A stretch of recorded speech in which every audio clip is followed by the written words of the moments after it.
pesar del rechazo por parte de un juez para girar una orden de allanamiento el fin de semana anterior y también por los cuestionamientos de algunos abogados, el Ministerio de Seguridad continuará interrumpiendo en fiestas y actividades masivas que se hagan en recintos privados. Y si es necesario, se volverán a solicitar órdenes judiciales para ingresar a esos lugares y detener las fiestas. Vamos a un pase en vivo con el periodista Andrés Ortiz, quien se encuentra en la avenida 10 de San José. Buenas noches, Andrés. ¿Cómo está la situación en el centro de San José en este momento? Buenas noches, don Ernesto, para usted y para los televidentes. Pues bien, son pocos los vehículos y gente que anda acá en el centro de San José. Esperamos que sea también parte de que las personas estemos tomando conciencia de tratar de disminuir este aumento de contagios que se ha venido dando. Pues bien, lo que se ha manifestado durante estos días, y principalmente por el trabajo del Ministerio de Seguridad, es lo que ellos han venido realizando, intervenciones en fiestas clandestinas o en eventos masivos de índole privado y en lugares de índole privado. Esos hechos han causado, por ejemplo, el fin de semana que el Ministerio de Seguridad solicitara ante un juez una orden de allanamiento para poder ingresar a una finca donde se estaba realizando una boda y presuntamente habían más de 200 personas. Esa orden no fue aceptada o no fue dada por el juez y por eso no se pudo intervenir. El Ministerio de Seguridad señala que continuarán con estas intervenciones y, de ser necesario, volverán a solicitar este tipo de órdenes. Veamos. El fin de semana anterior, la fuerza pública intentó ingresar a una finca en Fraijanes de Alajuela, donde al parecer se desarrollaba una boda con más de 200 personas. Tras la negativa, solicitaron ante un juez la orden de allanamiento, pero les fue negada. Algunos abogados señalan que el incumplimiento de medidas sanitarias obedecen a sanciones administrativas, por lo cual no podría otorgarse la orden de allanamiento. Para otros abogados, basarse en que se incumple la Ley General de Salud no es una razón de peso para otorgar el permiso de ingreso. Hay una resolución de un tribunal de apelación de San Ramón que establece que la violación de las medidas sanitarias no son delitos, son contravenciones. Y entonces ya aquí se genera de que no hay una gravedad. Ahora, si hay un delito propio de la Ley General de Salud o propio del Código Penal que establezca precisamente un hecho delictivo, el no atender estas recomendaciones o estas órdenes sanitarias, tendrá que valorar un juez, pero por las penalidades que se tienen impuestas, considero que el hecho no es de tal gravedad como para generar una orden de allanamiento. El viceministro de Seguridad, Eduardo Solano, señaló que durante esta semana han realizado coordinaciones con el Ministerio de Salud y con el Ministerio Público, pero que son respetuosos de la independencia judicial. Y también según el hecho, ¿verdad? Es importante que las situaciones fácticas definen mucho la actuación que se vaya a presentar. Lo cierto es que ya hemos mejorado la coordinación con salud, la coordinación con el Ministerio Público. Si cometimos algún tipo de imprecisión la semana pasada, créame que ya esta semana no la vamos a cometer y creemos, pues ese es nuestro razonamiento hasta el momento, que hemos logrado llegar a un nivel de madurez del entendimiento de la normativa y de los procedimientos para que este fin de semana se sean exitosos y se nos permita hacer ingreso en este tipo de actividades. El jerarca indicó que basados en la normativa y en la legalidad, pero sobre todo en el bienestar de todas las personas, la policía continuará con la intervención en estos eventos.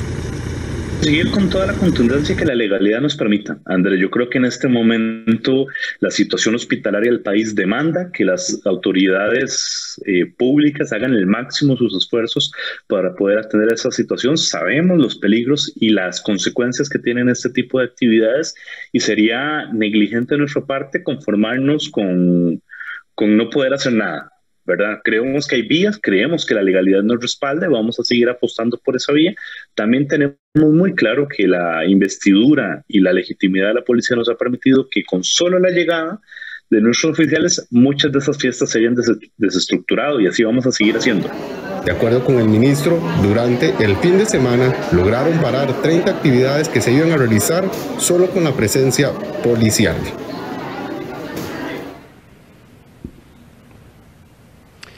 Bien, y para ampliarnos y explicarnos sobre todas estas incertidumbres que se han dado, si mediante la Ley General de Salud se puede solicitar una orden de allanamiento, nos encontramos con don William Serrano, quien es juez del Tribunal de Juicio de San José. Don William, gracias por atendernos, buenas noches. La pregunta inicial es, ¿cómo se solicita una orden de allanamiento y en qué casos? Si en este caso, en el que el Ministerio de Seguridad lo está utilizando, que es por violentar medidas sanitarias, ¿se puede solicitar de esa manera? Buenas noches. Muy buenas noches. Lo primero que hay que decir es que el artículo 23 de la Constitución Política establece que todos los recintos privados son inviolables, y eso es un derecho que tenemos todas las personas ciudadanas en el territorio costarricense. Sin embargo, es importante establecer que ese mismo artículo da una excepción, y es cuando se pueden hacer allanamientos. Los allanamientos se pueden hacer siempre y cuando haya una noticia de que hay un hecho delictivo, y debe ser solicitada por el Ministerio Público y valorada para dar la orden por parte de un juzgado de la República, que mediante una orden escrita dé, digamos, la autorización de entrar a un recinto para buscar pruebas o para suspender el hecho delictivo. ¿Podríamos interpretar que fue un mal procedimiento el del Ministerio de Seguridad o que no se realiza un procedimiento adecuado para solicitar esa orden de allanamiento en el momento en que se requiere?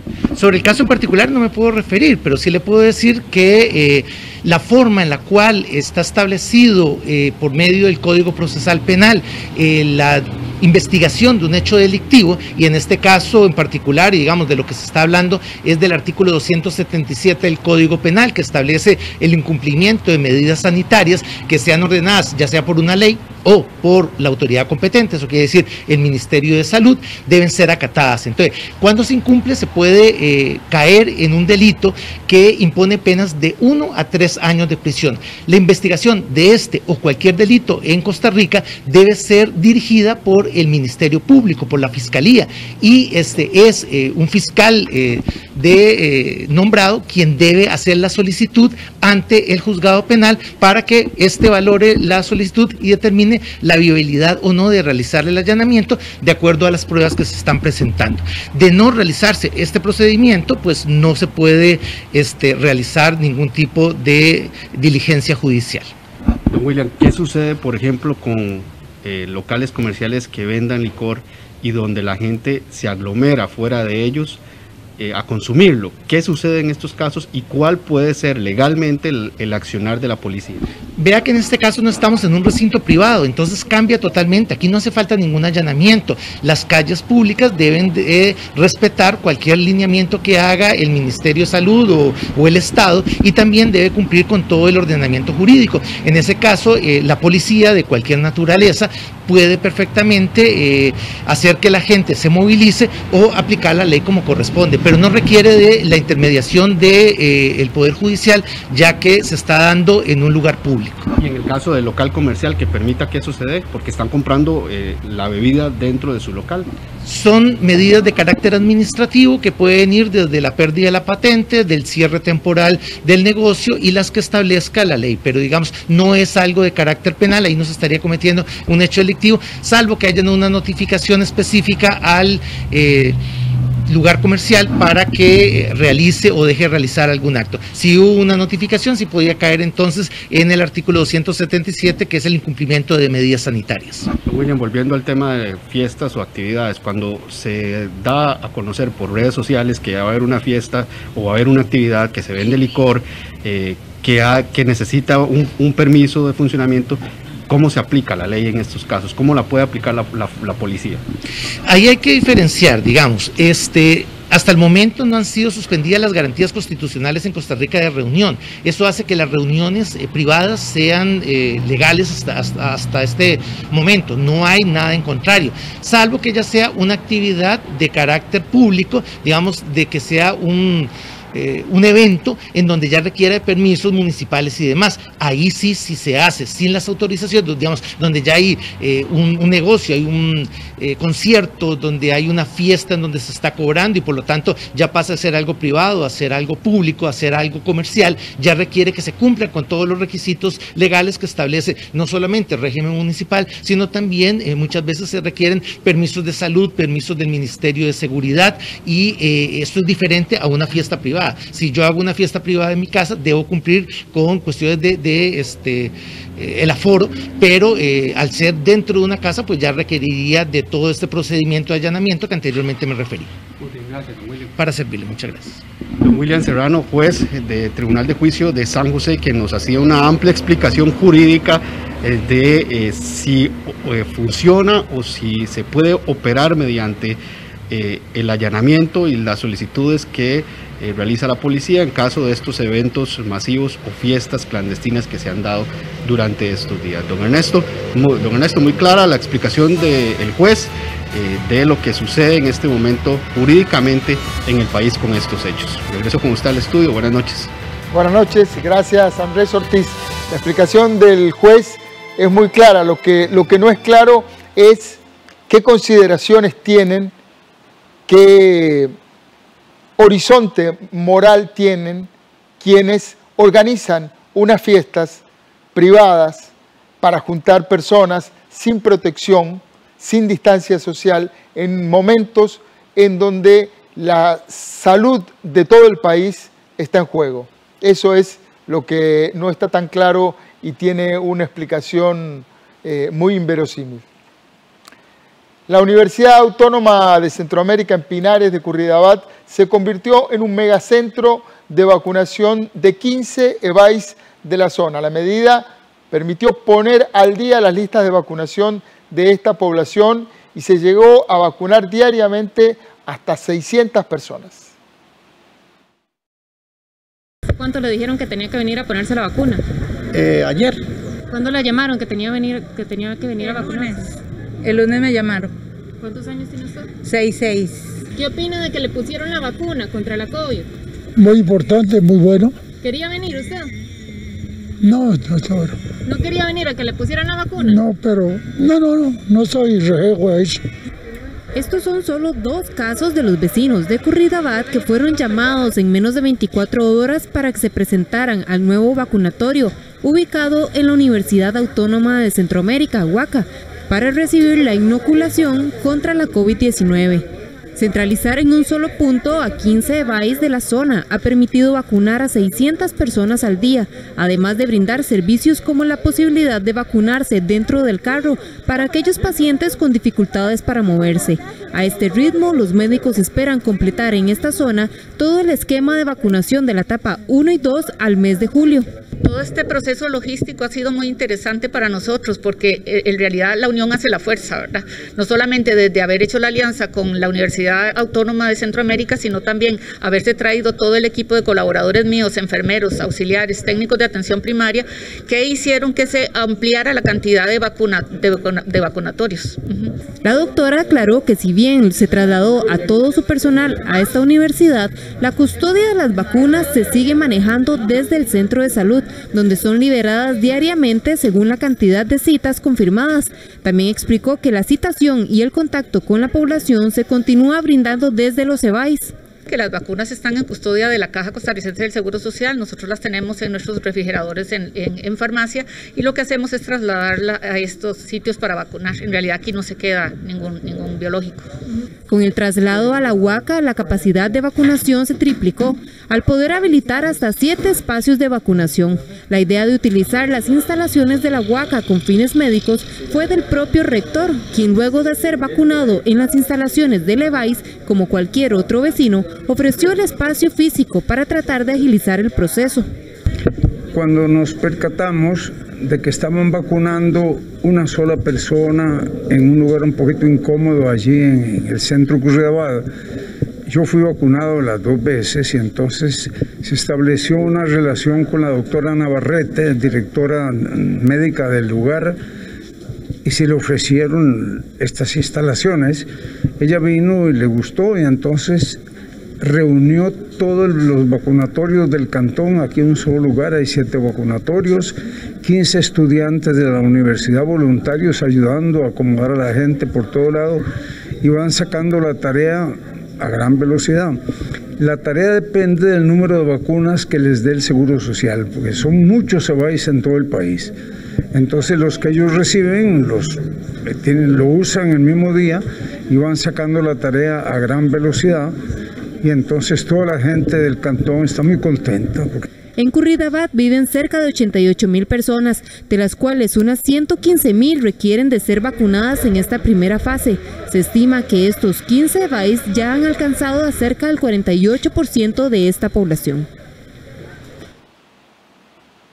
Vamos ahora con el reporte epidemiológico para hoy jueves 28 de abril, con datos que son realmente preocupantes, ya que la cantidad de nuevos contagios tienen saturados los servicios de la Caja Costarricense del Seguro Social.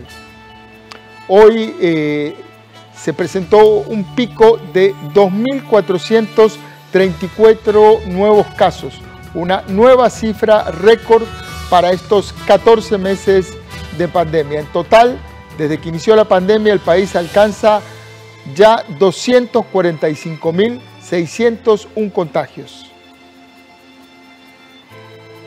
La cifra de fallecidos también continúa creciendo. En total, el país registra 3.202 lamentables pérdidas humanas. El 93.3% de ocupación de camas UCI están completamente saturadas. Las camas normales están con un 60% de ocupación en el hospital de niños. También en cantidad de personas hospitalizadas, la Caja registra 818 personas internadas en salón y 351 personas en cuidados intensivos. La cantidad de personas en cuidados intensivos está agotando completamente los recursos de la Caja Costarricense del Seguro Social.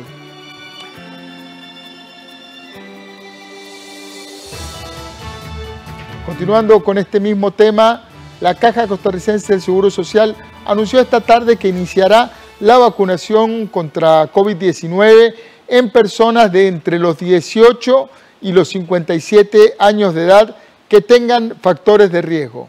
Según informó la Caja, el proceso iniciará en áreas de salud que demuestren un 80% de avance en la vacunación de personas mayores a los 58 años. Entre los factores de riesgo que se van a tomar en cuenta se encuentran padecer hipertensión, diabetes, enfermedades del corazón, enfermedades respiratorias crónicas, enfermedad renal, obesidad grado 3 y obesidad mórbida, también cáncer, HIV-Sida y personas trasplantadas. Las áreas que iniciarán este proceso son Coronado, Desamparados, Corralillo, Acosta, Goicochea, Valverde Vega, Zarcero, Sarapiquí, Parrita, San Rafael, Montes de Oro, Chomes, Monteverde, Garavito y Cóbano.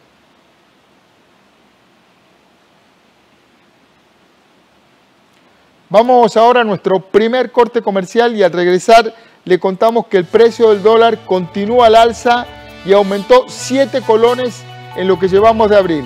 Los expertos auguran que podría llegar a costar 654 colones para fin de año. Todo dependerá de las consecuencias económicas que genere la pandemia y de las negociaciones con el Fondo Monetario Internacional.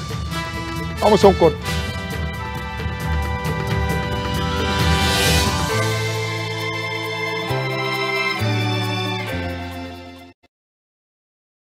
El Banco de Costa Rica le ayuda a organizar su dinero al permitirle programar la carga automática de sus sobres electrónicos en bancobcr.com. Los sobres son divisiones dentro de su misma cuenta que le permiten apartar y ordenar mejor su dinero. Separa el pago de los servicios públicos, gastos del hogar, educación, viajes y otros. Ingrese a bancobcr.com y programe de forma automática sus sobres electrónicos. Somos el Banco de Costa Rica. AGECO tiene una buena noticia para todas las personas mayores y sus familiares. Gracias a la televisión, ahora podemos seguir estando cerca a pesar de la distancia, disfrutando de Buena Vida. El nuevo programa de AGECO y 13, Costa Rica Televisión. Buena Vida, de lunes a viernes a las 2:30 de la tarde, por 13, Costa Rica Televisión. Respetar las medidas contra la COVID-19 es mi responsabilidad, porque luego voy a mi casa con mi familia. Yo tuve COVID, estuve internado 15 días, vi personas morir de lo que yo tenía, y eso no lo quiero para mi familia, ni para mis compañeros. Por eso uso mascarilla, mantengo la distancia, y me lavo las manos constantemente, y así los protejo a ellos.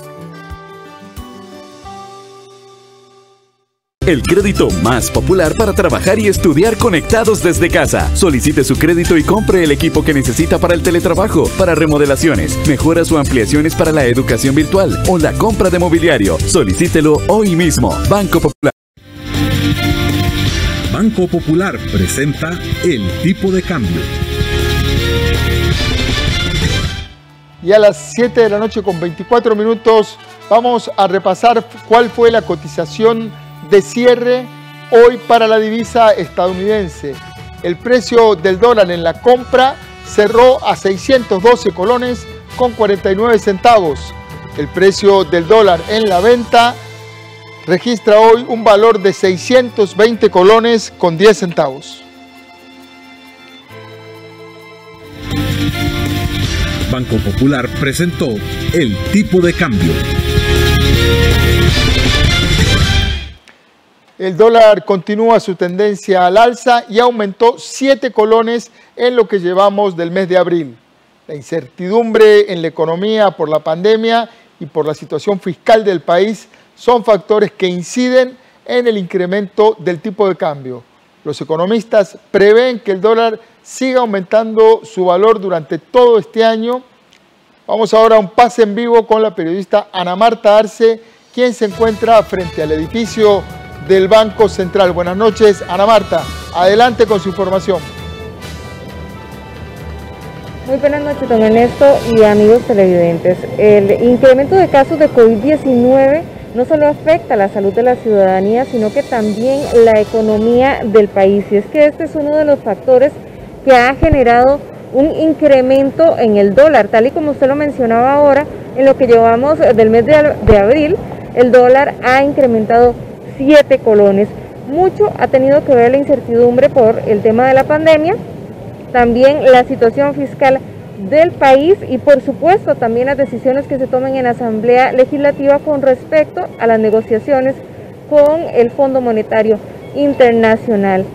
Como usted lo mencionaba ahora, los economistas afirman que de no concretarse una negociación con el Fondo Monetario Internacional para adquirir el crédito de 1.700 millones de dólares, precisamente el dólar podría llegar a 654 colones a fin de año. Veamos la siguiente información que hemos preparado.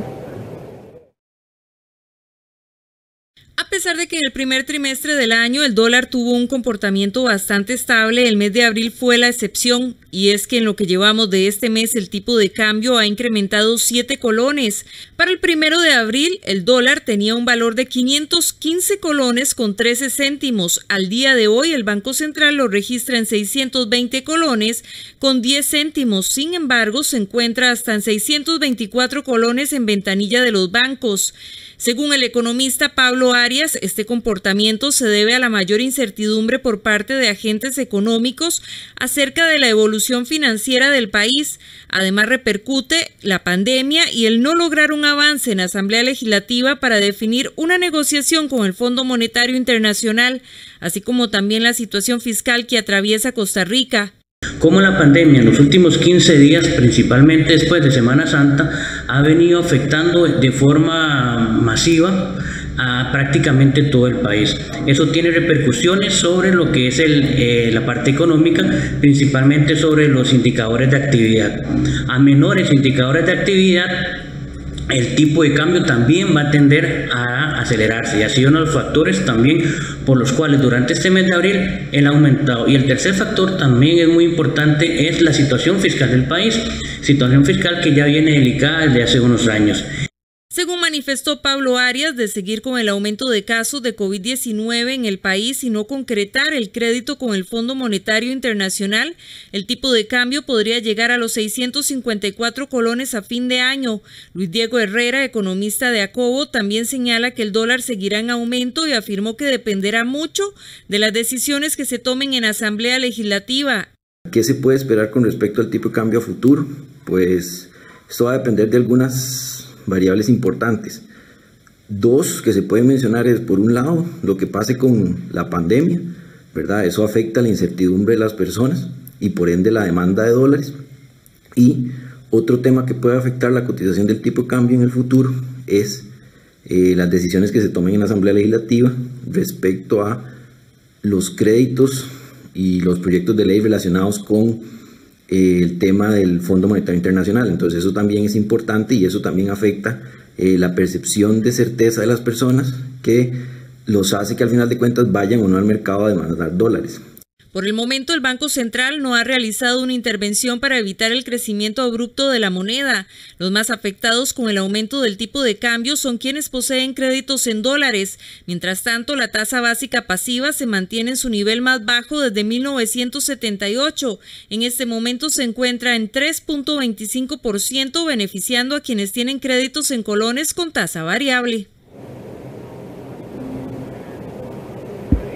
Por otra parte, pero siempre en temas de economía, el Banco Central afirmó que pese a la difícil situación que vivieron muchas empresas, hogares y los bancos el año anterior por la pandemia, las entidades financieras cuentan con bastante solidez, bastante liquidez para poder continuar este año realizando arreglos de pagos, readecuaciones y también refundimiento de deudas. Veamos la siguiente información.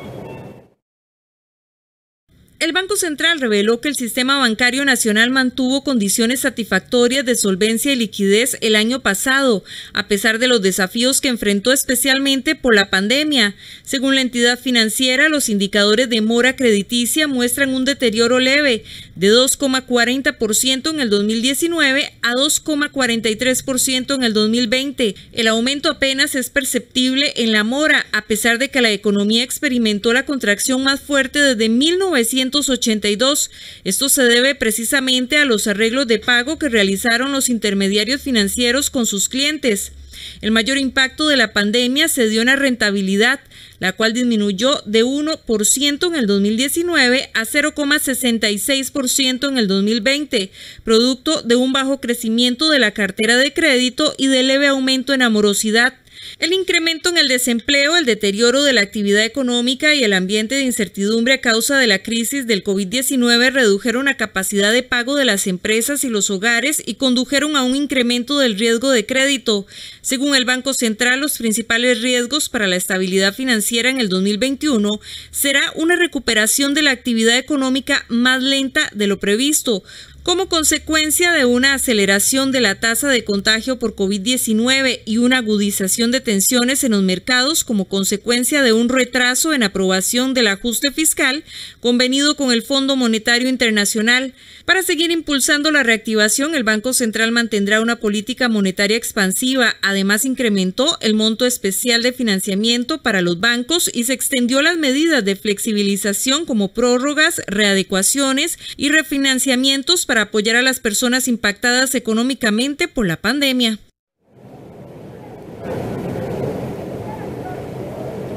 Don Ernesto y amigos televidentes, tal y como lo veíamos en estas dos notas que acabamos de presentar, la evolución de la pandemia, así como también las decisiones que se tomen en estos próximos meses en la Asamblea Legislativa serán clave o serán fundamentales para verificar una mejora en las finanzas del país. Esa es la información que tengo desde acá, desde el Banco Central.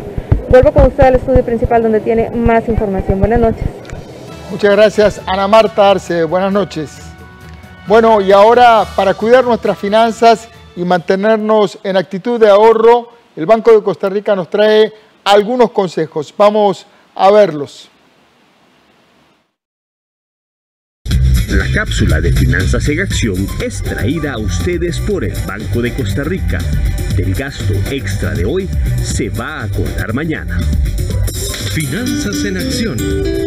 Aprende con nosotros.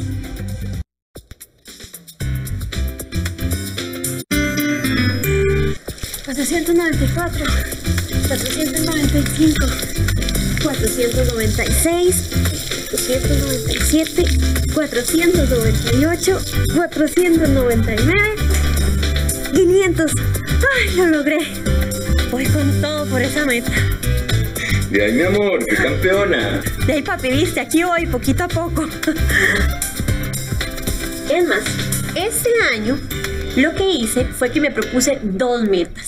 La primera es hacer 500 abdominales y 500 colonos de ahorro diarios. ¿Qué te parece? Me parece excelente, amor.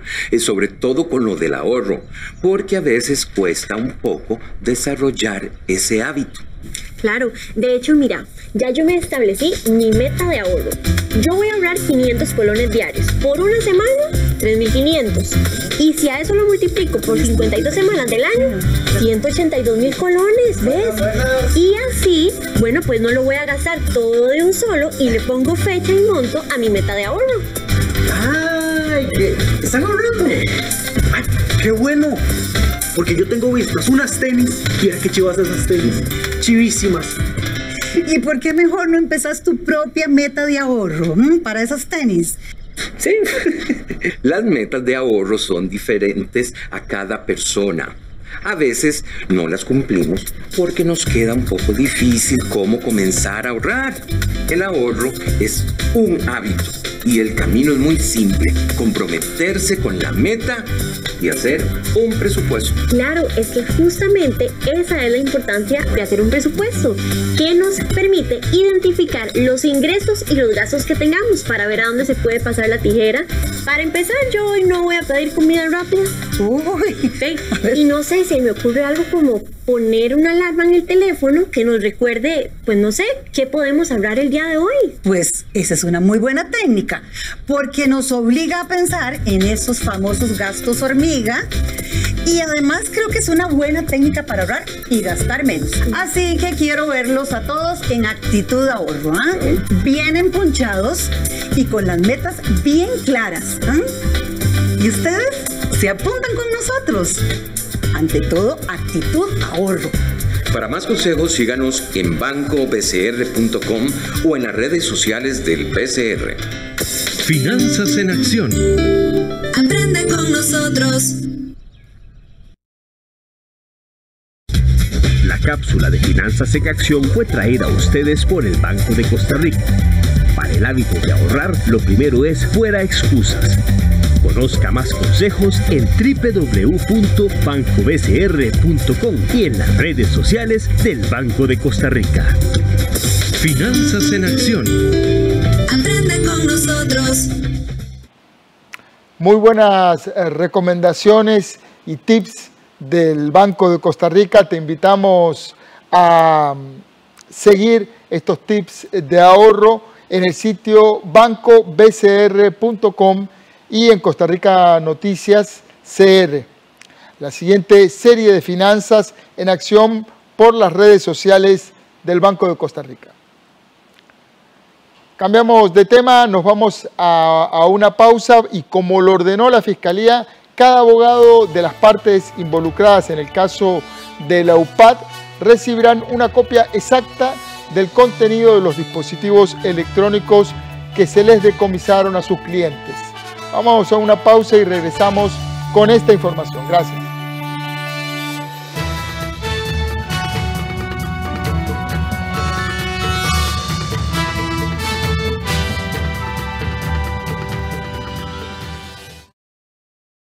Es momento de un viaje familiar único, ideal para compartir. BN Vehículos presenta Diversión en el Camino. Tenemos el mejor financiamiento para todas tus aventuras al volante. Solicítalo ya. ¡Hola! ¡Bienvenidos! Ella nos divierte y nos enseña con un talento único. Hoy vamos a hacer una receta maravillosa. Sin secretos con Doris.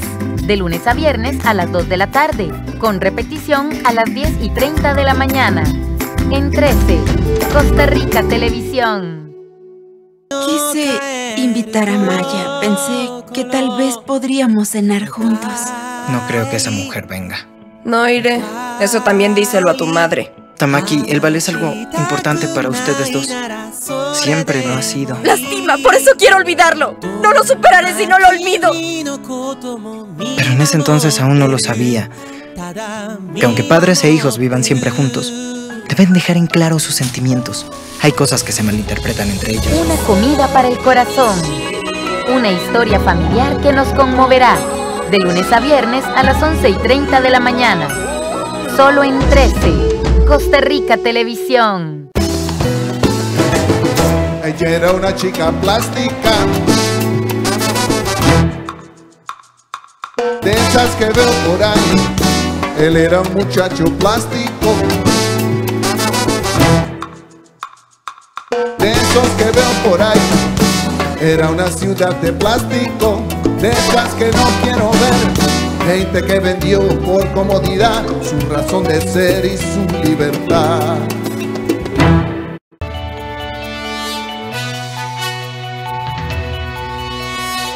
Siete de la noche con 39 minutos. Estamos de regreso en esta edición estelar de Costa Rica Noticias. El análisis de la información de los dispositivos electrónicos que se le decomisaron al presidente de la República y a otros funcionarios vinculados al caso UPAD se realizará tal y como lo dispuso la Fiscalía. Todas las partes recibirán una copia exacta del contenido y serán los abogados y la Fiscalía quienes deberán ponerse de acuerdo sobre qué de ese material se puede usar y qué no se puede usar en la investigación. La Sala de Casación Penal declaró como inadmisible los 4 recursos de apelación que plantearon los abogados del presidente Carlos Alvarado en la investigación que se lleva a cabo por el caso de la Unidad Presidencial de Análisis de Datos UPAD. Una de esas apelaciones era sobre la oposición que tienen por la forma en la que la Fiscalía dispuso, con la aprobación del juez de garantías, de cómo se va a realizar el análisis de la información de los dispositivos electrónicos decomisados. La apelación no fue rechazada por el fondo, sino por una limitación de procedimiento. Esta resolución sí pone en evidencia que este procedimiento es arcaico, cosa que hizo notar la misma Fiscalía General. Es un procedimiento contrario a los derechos constitucionales, a las garantías judiciales, pues sobre pretexto de someter a los miembros de los supremos poderes a un procedimiento especial que supuestamente le brinda mayores garantías, en realidad limita las facultades de la defensa de una manera incompatible con las exigencias de un Estado de Derecho y democrático. Ahora las partes recibirán una copia exacta de la información que contiene cada dispositivo y será entre la Fiscalía y los abogados defensores donde se definirá cuál contenido se puede utilizar en la investigación. Lo que sigue es dar copia de toda esta información a las partes y fijar un plazo, que es lo que podría ser discutible, si será de 15 días o si será de un mes, para que cada parte indique qué archivos estima son relevantes o atinentes a la investigación y cuáles no. En la causa se investigan a 7 personas, entre ellos el presidente Carlos Alvarado, el exministro de la Presidencia y diputado Víctor Morales, en ese momento el ministro ahí de Planificación Luis Daniel Soto y otros funcionarios de Casa Presidencial.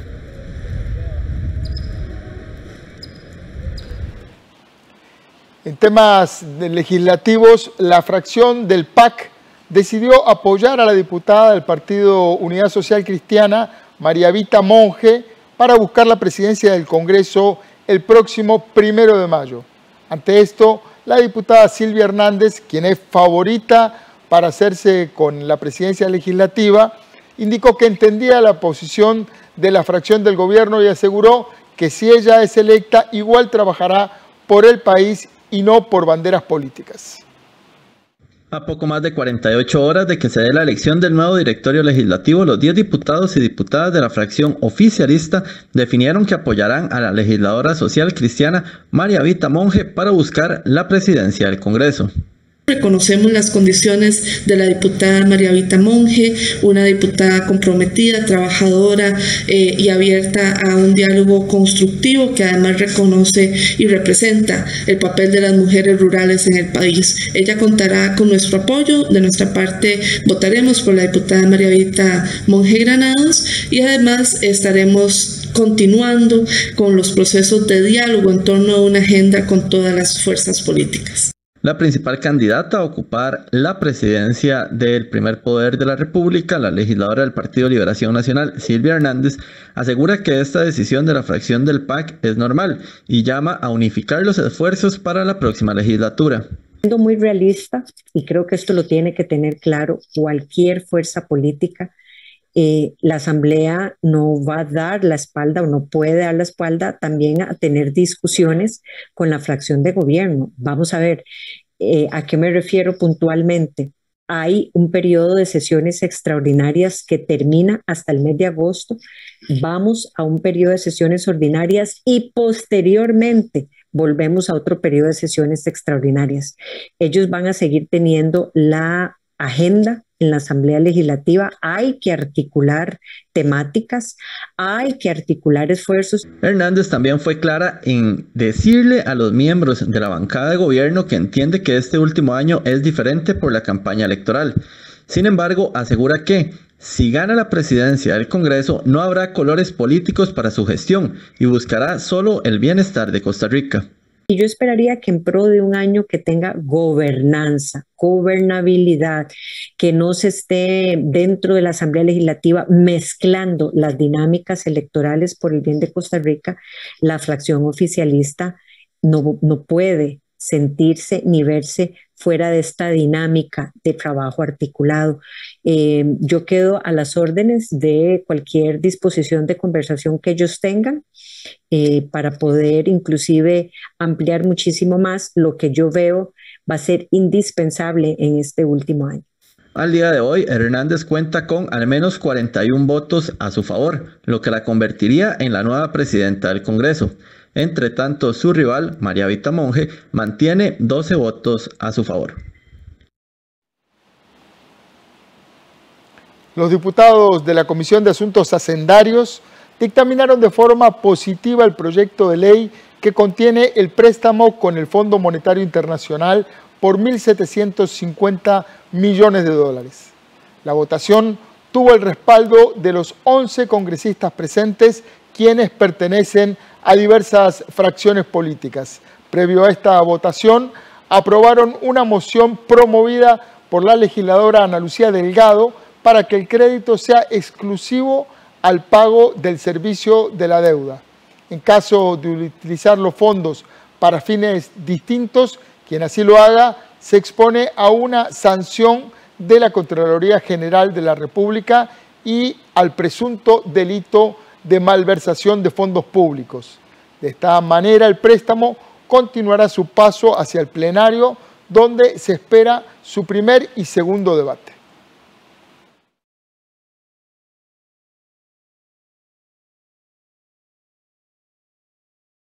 En el marco del convenio con el Fondo Monetario Internacional, la Comisión de Asuntos Hacendarios dictaminó el día de hoy el financiamiento con el Fondo Monetario Internacional por cerca de 1.750 millones de dólares. Este financiamiento aprobado se divide en 6 desembolsos iguales de unos 296 millones de dólares cada uno y que están sujetos a revisiones semestrales. Los diputados que aspiran a la presidencia de la República no están obligados a renunciar a su curul. Los partidos políticos tienen tiempo hasta el próximo mes de octubre para inscribir a sus candidatos en el Tribunal Supremo de Elecciones. Carolina Hidalgo del PAC, Roberto Thompson, Carlos Ricardo Benavides del Partido Liberación Nacional, Pedro Muñoz y Erwin Macís del Partido Unidad Social Cristiana son los 5 legisladores que ya oficializaron su aspiración a la presidencia de la República con sus respectivos partidos. Pese a que en febrero venció el plazo para que los funcionarios públicos interesados en la presidencia de la República renunciaran a sus cargos, esto no aplica con los diputados o diputadas. En el caso de los diputados no existe prohibición para postularse a un cargo de elección popular, fundamentalmente en el Poder Ejecutivo, o sea, el presidente o vicepresidente, y ejercer simultáneamente el cargo de diputado de la Asamblea Legislativa. Cosa distinta para el presidente, para los ministros del Poder Ejecutivo, así como funcionarios del Tribunal Supremo de Elecciones y del Poder Judicial, que tienen una prohibición de continuar ejerciendo el cargo y simultáneamente postularse para cargos de elección popular. El próximo mes de junio se realizarán los procesos internos para elegir al candidato del Partido Liberación Nacional, candidato o candidata del Partido Unidad Social Cristiana, y también el Partido Acción Ciudadana hará su convención interna en julio próximo. Sin embargo, las agrupaciones políticas tienen tiempo de inscribir a sus candidatos hasta el próximo mes de octubre. Sí, claro, recordemos que nuestro código establece que las candidaturas se deben inscribir desde la convocatoria de elecciones, que en este caso es el próximo 6 de octubre, hasta 3 meses y 15 días antes de la elección, que eso viene siendo por ahí del 22 de octubre, si mal no recuerdo, pero eso está en el cronograma electoral que está en nuestra página web, ¿verdad? Ese es el plazo para inscribir candidaturas. Claro, de acuerdo con la ley, los partidos tienen que haber ratificado sus candidatos, las correspondientes asambleas superiores, 3 días antes de la convocatoria, que es otro requisito para poder proceder a inscribir esos candidatos. El Tribunal Supremo de Elecciones hará la convocatoria a las elecciones nacionales el próximo 6 de octubre. Nos vamos ahora a los deportes, a la información deportiva, con un adelanto de lo que vamos a tener en Deportivas del 13, 8:30 de la noche. Me acompaña esta noche aquí en el set Andrea Salazar. Buenas noches, Andrea. ¿Qué tal? Buenas noches, don Ernesto. Qué gusto saludarle también a ustedes que nos acompañan aquí en Costa Rica Noticias, como siempre. Bueno, vamos a tener muchísima información, pero quizá lo que ha ocupado un poquito más la agenda noticiosa deportiva es que la UNAFUT dice que los protocolos que se están realizando en este momento para el fútbol son aptos para continuar con el campeonato, para que no pase lo que sucedió el año pasado, que se tuvo que cancelar o que posponer algunas fechas del torneo en medio de esta ola nueva que vivimos de coronavirus en el país. El tiempo es sabio y dirá si tienen razón o no. La cosa está muy complicada en todo el país, servicios de salud completamente desbordados. Correcto. Creo que es un momento para la prudencia. Y tomemos en cuenta que se están dando nuevos brotes también de COVID-19 en algunos equipos. Vemos a la Alajuelense, por ejemplo, también el Deportivo Saprissa a nivel femenino tiene algunos casos, así que bueno, yo creo que vamos a tener que ser un poquito más recatados con eso, ¿no? Pero bueno, también vamos a tener otras informaciones. Andrea Amador, por ejemplo, hoy tuvo acción en Romandía, fue un hombre clave para que Ineos esté dominando el podio de la general allá en Suiza. Vamos a seguir esos pedales. 8:30 de la noche, Deportiva del 13, Andrea Salazar. Gracias, don Ernesto. Gracias. Nos vamos a un corte. La pandemia provocó que estas bellas imágenes de la isla Galápagos y sus especies quedaran en el olvido de turistas y científicos. Al regresar de la pausa, le contamos esta historia.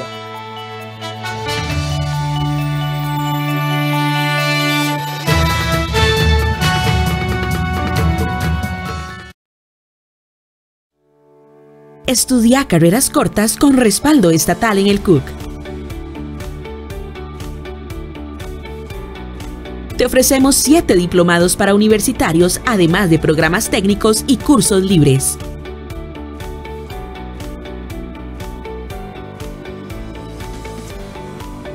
Matrícula abierta.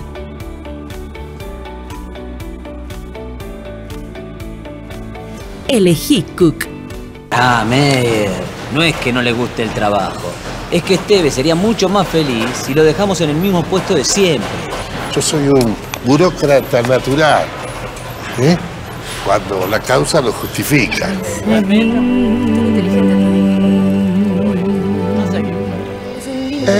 Este es nuestro tiempo para mejorar. Fábricas Tandil, el viernes a las 10 de la noche, aquí en 13, Costa Rica Televisión. Respetar las medidas contra la COVID-19 es mi responsabilidad, porque luego voy a mi casa con mi familia. Yo tuve COVID, estuve internado 15 días, vi personas morir de lo que yo tenía, y eso no lo quiero para mi familia, ni para mis compañeros. Por eso uso mascarilla, mantengo la distancia, y me lavo las manos constantemente, y así los protejo a ellos.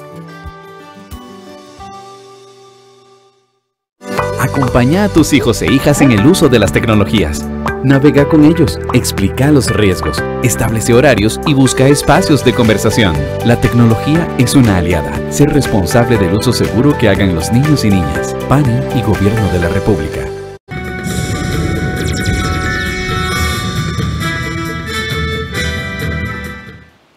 La pandemia expulsó a los humanos del paraíso de Galápagos. Tortugas gigantes, iguanas y otras especies de este santuario ecológico del Pacífico escaparon a la curiosidad de turistas y científicos. Una tranquilidad muy costosa para los pobladores de este archipiélago ecuatoriano.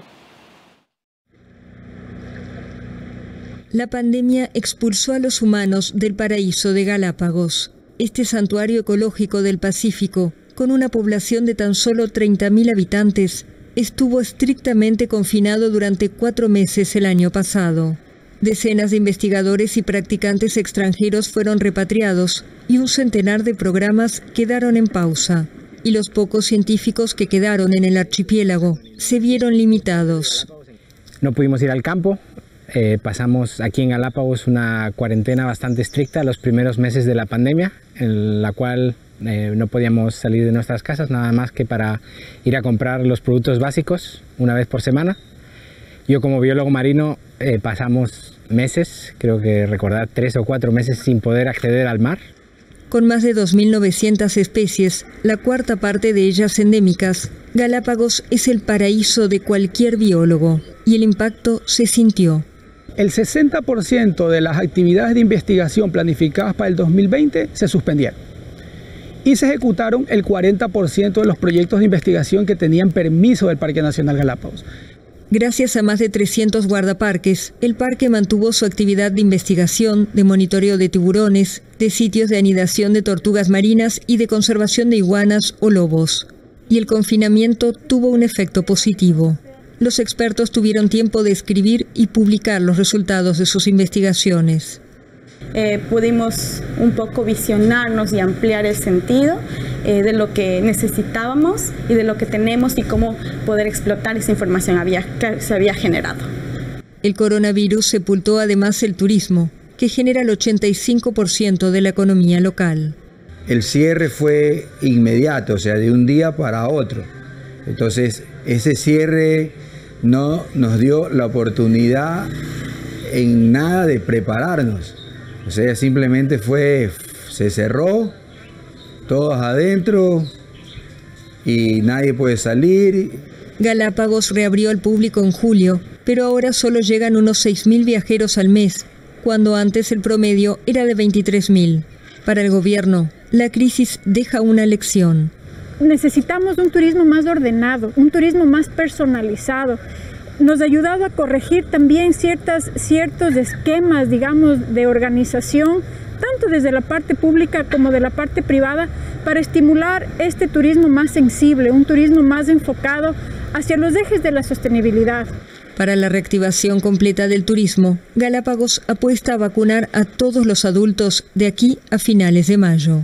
La meta del gobierno es volverse el primer archipiélago de América Latina libre de COVID-19. Mañana, jueves 29 de abril, a las 8 de la noche, la Orquesta Sinfónica de Heredia va a estrenar un concierto vía streaming con 30 músicos en el maravilloso escenario del Teatro Nacional. Para invitarlos a ver este concierto, invité también a mi vez al productor de la Orquesta Sinfónica de Heredia, don Ricardo Chávez. Buenas noches, don Ricardo, bienvenido a Costa Rica Noticias. Buenas noches, don Ernesto. Gracias a Costa Rica Noticias por la oportunidad. En medio de tantas noticias tristes y tremendas que estamos viviendo, tener arte de tanta calidad es una maravilla. Cuéntenos qué repertorio van a disfrutar quienes se conecten mañana a las 8 de la noche al Facebook y al YouTube de la Orquesta Sinfónica de Heredia. Justamente, don Ernesto, en tiempos tan difíciles nos toca como artistas, es nuestra misión darle esperanza, darle luz al pueblo de Costa Rica, y qué mejor que hacerlo con música costarricense en esta oportunidad, en el segundo concierto de la temporada que hemos titulado Costa Rica Bicentenaria, en celebración de los 200 años de nuestra independencia. Este concierto será tal vez el más importante porque incluye 5 obras costarricenses y 3 de ellas son de estreno mundial, es decir, es la primera vez que serán interpretadas, fueron comisiones de la Orquesta Sinfónica de Heredia. Otra obra es de don Félix Mata, y pues las obras de estreno van a ser de Carlos Castro, de Marvin Camacho, de Pilar Aguilar y de Andrés Soto. Y pues van a estar bajo la batuta de directores invitados también nacionales, Josué Jiménez y Andrés Porras. Es toda una idea que pues viene realizando el maestro Eddie Mora, director titular, que ya tiene casi 20 años de liderar el ensamble herediano, y pues esa es nuestra misión, don Ernesto, llevar música costarricense. De hecho, desde 1962 que se fundó la Orquesta Sinfónica de Heredia, el propósito primordial ha sido, por supuesto, llevar los clásicos y llevar música moderna al público costarricense, pero sobre todo darle énfasis a la música nacional. Ricardo, 30 músicos en escenas en el Teatro Nacional. ¿Cómo van a manejar la logística y el protocolo sanitario? Bueno, esto fue un proyecto que ya quedó grabado hace un mes aproximadamente. Es un estreno que vamos a realizar, y pues sí fue complicada la logística. Los 30 músicos es prácticamente el máximo de aforo que podemos tener, dado las condiciones de pandemia, que más bien han venido a darnos más fuerza. Desde hace 10 años la Orquesta Sinfónica de Heredia viene realizando producciones discográficas, ya tiene 11 producciones, y entonces había una experiencia, don Ernesto, que nos permitió adaptarnos con relativa facilidad, digámoslo así. Entonces toda esta palabra de reinvención fue en realidad planificada desde hace 10 años aproximadamente, con esta experiencia de grabar discos. Excelente. Te propongo que como abrebocas veamos un fragmento de uno de los conciertos de la Orquesta Sinfónica de Heredia. Vamos a verlo.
A las 7 de la noche con 2 minutos llegamos al final de esta edición estelar de Costa Rica Noticias.